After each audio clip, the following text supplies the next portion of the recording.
As we know, Internet of Things is a technology that allows devices to connect and exchange data with each other via the internet.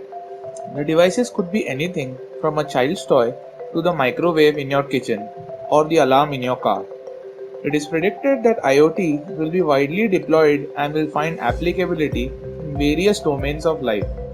Demands of IoT have lately attracted huge attention, and organizations are excited about the business value of the data that will be generated by deploying such networks. On the contrary, IoT has various security and privacy concerns for the end users that limits its proliferation. So, through this detailed case study, we will be getting an in-depth understanding of the security in IoT protocols, mainly MAC 802.15.4, 6LoWPAN, RPL, and application layer protocols. So, why cybersecurity matters in IoT? Some of the more frightening vulnerabilities found on IoT devices have brought IoT security further up the stack of issues that need to be addressed quickly. For example, IoT based home automation systems can be hacked, which could be leveraged by hackers to carry out a number of nefarious activities, including monitoring live feeds, changing camera settings, authorizing other users to remotely view and control the monitor. Internet connected cars can be compromised as well, and hackers can carry out any number of malicious activities, including taking control of the entertainment system, unlocking the doors, or even shutting down the car in motion. Wearables can also become a source of threat to your privacy, as hackers can use the motion sensors embedded in the smartwatches to steal information you are typing, or they can gather health data from smartwatch apps or health trackers you might be using. All these concerns make security in IoT and its protocols much more important than ever. So the challenges involved in maintaining IoT security, they are as follows. Data integrity, which means ensuring that the data is complete, original, consistent, attributable and accurate. Encryption capabilities. The devices that connect to the internet must be encrypted because of the personal and business intelligence data they transmit. Privacy, which means taking special considerations required to protect the information of the individual from the exposure in the IoT environment. Also, a lack of common framework, which means that all manufacturers have to manage the security and retain the privacy on their own, and the code is generally not that much reusable. Automation, efficient functioning and coordination of multiple IoT devices. Updation, which means constantly updating millions of devices from time to time. And finally, security, that is a need for multi-layer security, that is security at each level. Let us start with 802.15.4. The IEEE 802.15.4 MAC layer is responsible for joining and leaving the personal area network. Carrier sends multiple access with collision avoidance for channel access, a method in networking to avoid collision of information shared between two different nodes or sensors, you can say, using carrier sensing. Guaranteed time slot transmissions for different devices in a personal area network, that is, assigning time slots to each and every sensor for transmitting its information. Establishing a reliable link between two peer MAC entities, beacon transmission for a coordinator, and finally synchronization with the beacons. To understand the exploits and threats, we need to first understand how the data transmission in 802.15.4 layer generally occurs. Network is controlled by a coordinator in a beacon enabled model. The coordinator broadcasts beacons after fixed intervals in order to achieve device association and synchronization mechanisms. The channel contains active and inactive periods. There are three parts in an active period: a beacon, a contention access period, and a contention free period. Communication amongst coordinator and modes is performed in active periods. coordinator remains in sleep in the duration of the inactive period. A beacon is tracked for the allocation of resources by a node or sensor interested in grabbing a slot.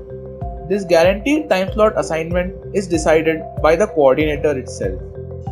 So now let us look at this process step by step. As a first step, a beacon is received by a node in order to ascertain the boundaries of the channel.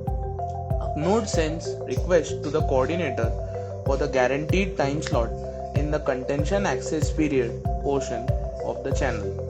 The required GTS slot direction and length is included in the request.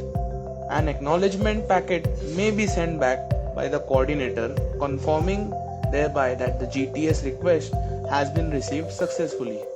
In case of the availability of the time slot, the coordinator, though, through the beacon frame, allocates them to the desired nodes. Upon successful assigning, the data is communicated in the time slots of the subsequent channel. Communication in between coordinator and nodes can be disturbed by attacks on the contention access periods and contention free periods. An attacker attacks the contention access period by attempting to choose a low backoff time so as to retain the channel permanently busy. A low backoff time generally means that the node requests to send information earlier than the legitimate node. That is, the attacker node's request to send information earlier than the legitimate node. This kind of attack is called backoff manipulation, and it deprives the legitimate nodes from sending requests of GTS slots. The detection of this attack is a very challenging task, as the selection of backoff counter is on arbitrary basis as per the attacker. The identification of the attacker becomes a tough job. Besides, the intentional selection of low backoff time by the attacker adds to the toughness of the job of identifying the attacker. Another type of the attack is called collision attack. The time slot allocation process is wisely observed by the attacker while preparing for the attacks on the contention free period. The relevant information is extracted by the attacker from the beacon message, which is generally sent out by the coordinator to its node. Periodic beacons are received by the attacker as well because he has achieved synchronization with the network. For instance, when a GTS request is sent by a legitimate user towards the coordinator, the attacker holds on to the extraction for the GTS slot information from the subsequent beacon. When the coordinator grants the GTS request, the attacker fits the information of the slot into the beacon frame, that is, the information sent out by the coordinator, and in this way the beacon is obtained by the attacker node along with the legitimate node. After successful attainment of the guaranteed time slot info, it becomes easy for the adversary to intervene and intrude into the GTS slots. In this way, attackers manipulate the MAC layer specifications in order to achieve DOS, that is denial of services attack. Jamming is another type of attack. The motive behind this attack is to move away the normal user from gaining access of the medium. So, one of the ways to counter the backoff manipulation and the collision attack would be to assign backoff time value to the node by the coordinator. The coordinator can therefore detect any misbehavior of the node and penalize it by increasing the backoff values for the next transmission. The protocol consists of detection, penalty, and diagnosis schemes. The sender is considered to be deviating from the protocol if the observed number of idle slots, that is the actual backoff, is smaller than the specified backoff time. If the node deviates from the assigned backoff time repeatedly, then the node is labeled as misbehaving and the receiver takes drastic measures, for example by dropping all the information packets sent by the node. Also, IEEE 802.15.4 standard outlines an explicit auxiliary security control field inside the MAC header for handling the features of its security. It consists of three subfields: security control, which gives details of the security level and key identification mode picked by the sender; frame counter, used for protection of messages from replay attacks, and key identifier that recognizes the key for authenticating and encrypting the packet. Security shortcomings generally found in these countermeasures are they are difficult to implement on resource constrained sensor nodes. Cryptographic mechanisms can be expensive in terms of the code size and the processing speed. In the security scheme mentioned for the backoff manipulation and collision detection, the scheme itself may be invalid if the coordinator is not trusted. Also, the backoff detection scheme may not work for adversaries who have enough knowledge of the scheme. Now, moving on to our next protocol, that is 6LoWPAN. It is a contorted acronym that combines the latest version of Internet Protocol, that is IPv6, and low power wireless personal area networks.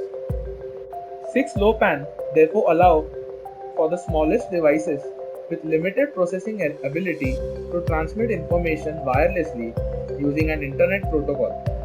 It provides the upper layer system for use with low power wireless communication for IoT. It is used for a variety of applications including wireless sensor networks and is a means of carrying packet data in the form of IPv6 over the IEEE 802.15.4 and other networks. Let us talk about the security threats involved in this protocol. Firstly, we'll talk about the physical attacks, which involves node destruction, relocation, or masking. Another attack that can be performed is a replay attack. So basically, cryptographic secrets stored inside the node can be extracted, allowing replay attacks where the valid data transmission is maliciously or fraudulently repeated or delayed. The next attack is packet injection. That is, attack is used to access, monitor network traffic using malicious info packets.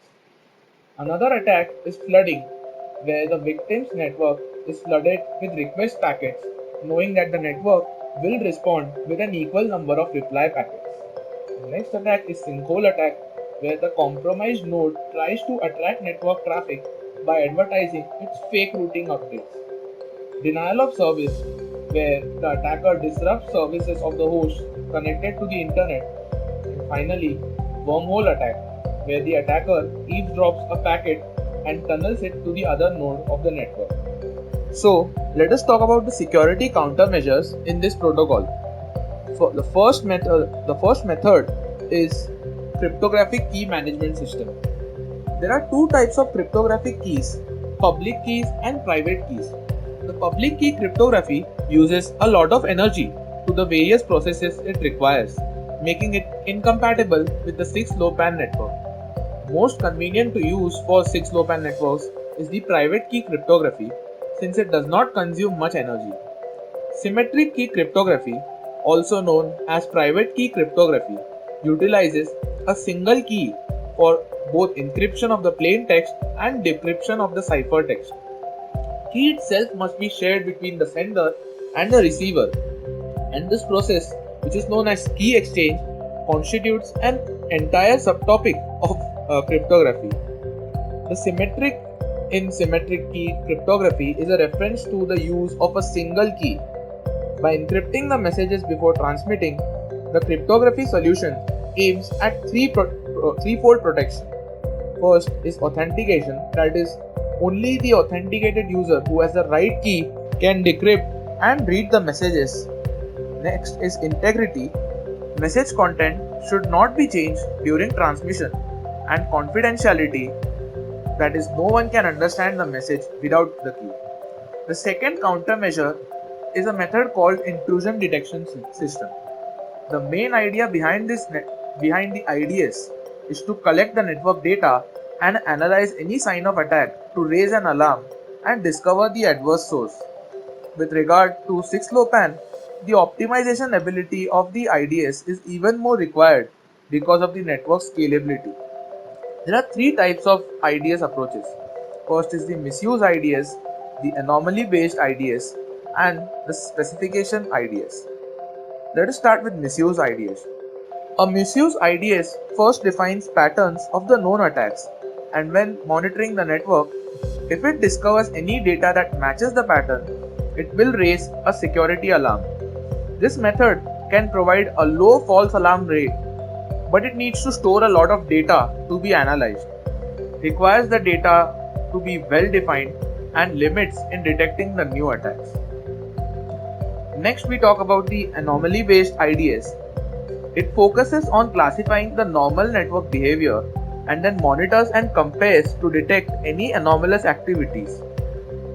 The method computes deviation between the monitored data and the pattern, and if the deviation exceeds a threshold, it will raise an alarm.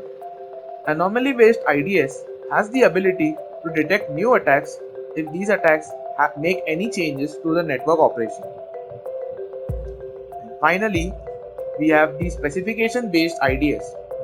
It specifies the normal operation of the network in detail and monitors any breaking of this description. This operation patterns is usually created by the specialist, so the false detection rate is decreased a lot compared to the previously discussed anomaly method. The specification based IDS also has the ability to detect new attacks if these attacks make the network operations different from the pattern.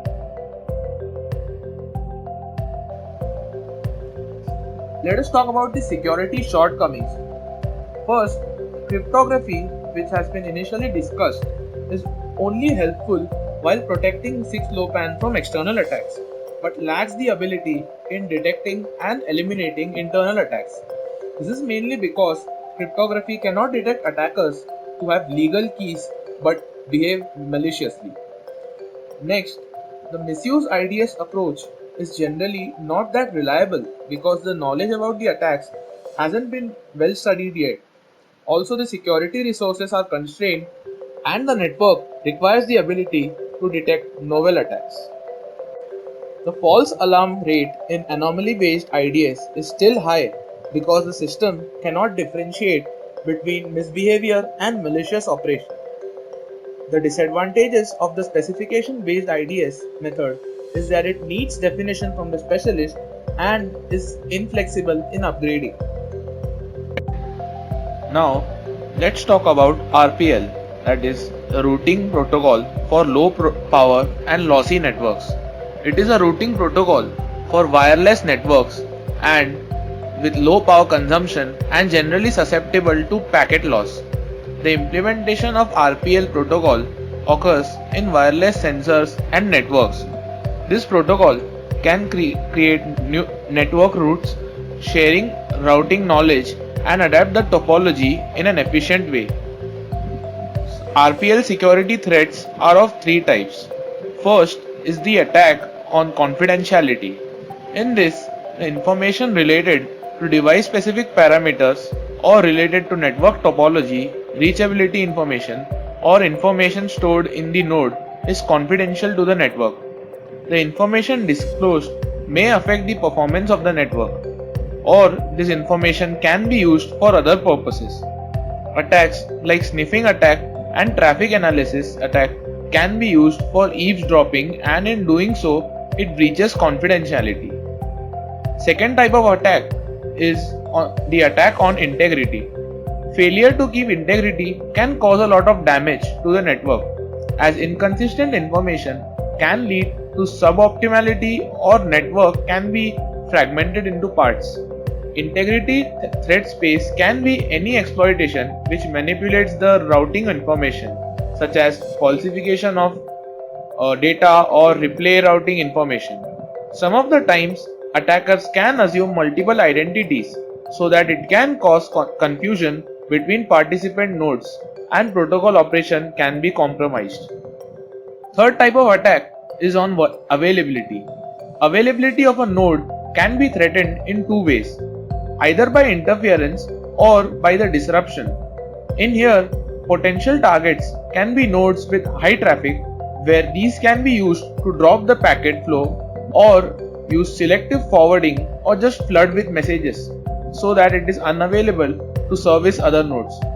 Various kinds of DOS attacks can be used to make node or network of nodes unavailable. This can be achieved by overloading the network using the flooding attack. So what are the security countermeasures? Now we'll be looking at them for each type of attack. First, starting with the confidentiality attack, there are mainly two techniques. First is the encryption technique, where the data can be secured over the network using encryption. The data is converted to non-human readable format. It counters the sniffing attack used to eavesdrop on a collection of information related to network or data that is being sent or received. Second is the encapsulation. It means enclosing packets in IPv6 and IPv6 tunneling for RPL. It helps prevent traffic analysis, an attack which involves confidentiality and gaining access to routing information.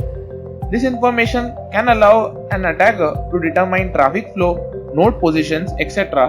in the network, which is used to mount other attacks. Now talking about countering integrity attacks, we have four techniques here. First is VERA, that is version number and rank authentication. VERA is a security solution that prevents the misbehaving node from altering version number and rank values in the network. Second is Trail. It is a security solution used to counter version number and rank attacks. IDS based solutions, as we had discussed earlier, they are used to counter rank attacks, local repair and other attacks, and can be countered with the help of IDS, that is intrusion detection systems.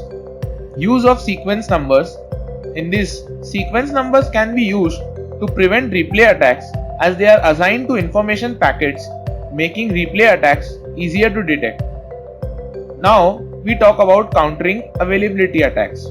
Attacks on availability of the network or resources are when intended user is not able to use the services of the network or resources. The first countermeasure is the local and global repair system. It is responsible for maintaining consistency in the network and to prevent loops in the network. This method can be used to counter flooding attack. Second is the parent failover. Parent failover is the technique used to detect sinkhole attack, where compromised node tries to attract network traffic by advertising its fake routing update. The third update is Svelte. Svelte is a real-time intrusion detection system designed specifically for constrained nodes. It is lightweight and very effective against sinkhole and selective forwarding attacks. Then the fourth technique is Merkle tree authentication. Merkle tree authentication is used for prevention of wormhole attacks. In this attack, two attackers locate themselves strategically in the network. Then the attacker keeps on listening to the network and records the wireless information. Now talking about the security shortcomings. There are noteworthy shortcomings in RPL. Some of them are as follows. First is how to integrate a security scheme to RPL that has minimum overhead. Minimum overhead means less number of resources used for the security purposes. Second is many attacks such as clone ID, overload attack, falsification of data, Byzantine attack, etc. are not evaluated. Third is that the parent failover method doesn't work against a combination of attacks, that is the sinkhole attack and the Sybil attack. Fourth is that there are very few countermeasures for a combination of attacks. And the fourth is the use of trust-based approach can be explored more, and more open research can be done in open routing. Now let's talk about application layer protocols. It is the interface between end devices and the network. This layer is implemented through a dedicated application at the device end. Like for a computer, application layer is implemented by the browser. Some important application layer protocols in context of IoT are MQTT, COAP, XMPP, etc. So what are the security threats in application layer in IoT? So first one is malicious code injection. In this technique, the hacker injects malicious code from unknown location into the system and tries to steal or manipulate data of the authorized user. Second is the DOS, that is denial of services attack. In this attack, the hacker pretends to be an authenticated user and logs into the system and interrupts the normal working of the network. This is the biggest vulnerability to the system. Third is the phishing attack. This is an attack in which the email of the high-ranking authority in the network is used for attack.